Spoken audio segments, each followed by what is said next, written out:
कुछ ऐसी सब्जियां जिनका ग्लाइसेमिक लोड कम होता है, जो आपकी शुगर को कंट्रोल में रखेंगी, आपके ब्लड शुगर को नॉर्मल रेंज में रखेंगी। साथ ही साथ इन सब्जियों में प्रोटीन की भी बहुत पर्याप्त मात्रा होती है, जो किसी भी डायबिटिक पेशेंट की मसल्स के लिए अच्छी मानी जाती है। आप इन्हें डायबिटिक वेजिटेबल्स भी कह सकते हैं। इन्हें खाकर डायबिटिक पेशेंट अपनी शुगर को जड़ से खत्म कर सकते हैं। मैं naturopathic doctor Ranjeet Singh, Ayurvedic Ranjeet YouTube channel में आप सभी का स्वागत करता हूं। तो सबसे पहली जो सब्जी है वो है सन ड्राइड टोमेटो, यानी धूप में सुखाए गए टमाटर। ये आप ताजा टमाटर काटकर धूप में खुद सुखा सकते हैं, या बाजार में भी सूखे हुए टमाटर मिलते हैं। इनमें प्रोटीन की बहुत अच्छी मात्रा होती है, यानी 1 कप टमाटर में आपको 7.5 ग्राम के आसपास प्रोटीन मिल जाएगा, जो डायबिटिक पेशेंट की मसल बिल्डिंग में काम करेगा, मसल ग्रोथ में काम करेगा।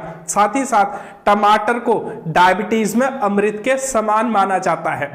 अब बात करते हैं दूसरी डायबिटिक वेजिटेबल के बारे में, तो वो है स्पिनच यानी पालक। इसे हाईएस्ट प्रोटीन यानी लगभग 49% के आसपास प्रोटीन की मात्रा वाली सब्जी बताया गया है। इसमें बहुत से विटामिन होते हैं, इसलिए पालक की सब्जी खाने से जो पालक है वो डायबिटिक पेशेंट के बॉडी को दूसरी डिजीज होने से प्रोटेक्ट करता है।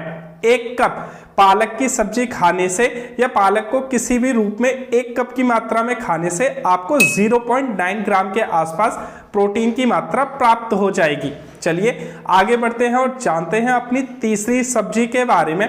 तो वो है आपका कॉलीफ्लावर यानी फूल गोभी।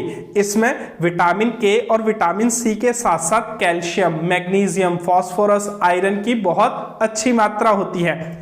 1 कप फूल गोभी खाने से आपको लगभग 2 ग्राम के आसपास प्रोटीन की मात्रा प्राप्त हो जाएगी, और बहुत से विटामिन और बहुत से मिनरल्स भी प्राप्त होंगे। अब बात करते हैं अपनी चौथी डायबिटिक वेजिटेबल्स के बारे में, तो वो है ग्रीन पेपर।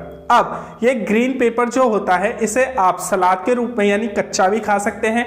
इसकी शिमला मिर्च की आप सब्जी बनाकर भी खा सकते हैं। 1 कप शिमला मिर्च में लगभग 1.3 ग्राम के आसपास प्रोटीन की मात्रा होती है। साथ ही साथ शिमला मिर्च खाने से जो ये शिमला मिर्च है, ये आपकी इंसुलिन की सेंसिटिविटी को इंप्रूव करती है, जिसकी वजह से आपका जो हाई ब्लड शुगर है वो धीरे धीरे रिड्यूस होने लगता है, या फिर आपका जो ब्लड शुगर है वो कंट्रोल में रहने लगता है। अब बात करते हैं अपनी 5वीं डायबिटिक वेजिटेबल के बारे में, तो वो है मशरूम। इसमें 38% के आसपास प्रोटीन की मात्रा बताई जाती है, लेकिन ये कंप्लीट प्रोटीन नहीं है, क्योंकि मशरूम में अमीनो एसिड्स नहीं होते। तो जब भी आपको मशरूम की सब्जी खानी है तो उसमें आप थोड़ी ब्रोकली मिला लीजिए, क्योंकि ब्रोकली में बहुत अच्छी मात्रा में अमीनो एसिड पाया जाता है। और 1 कप मशरूम में लगभग 2.2 ग्राम के आसपास प्रोटीन, और 1 कप ब्रोकली में लगभग 2.1 ग्राम के आसपास प्रोटीन की मात्रा होती है।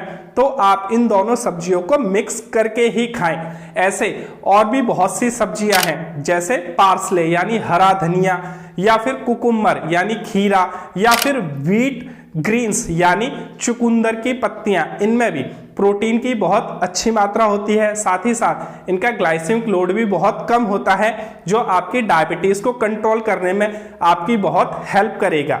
आज के लिए इतना ही, मिलते हैं अगली वीडियो में। तब तक अपना ख्याल रखें और खुश रहें।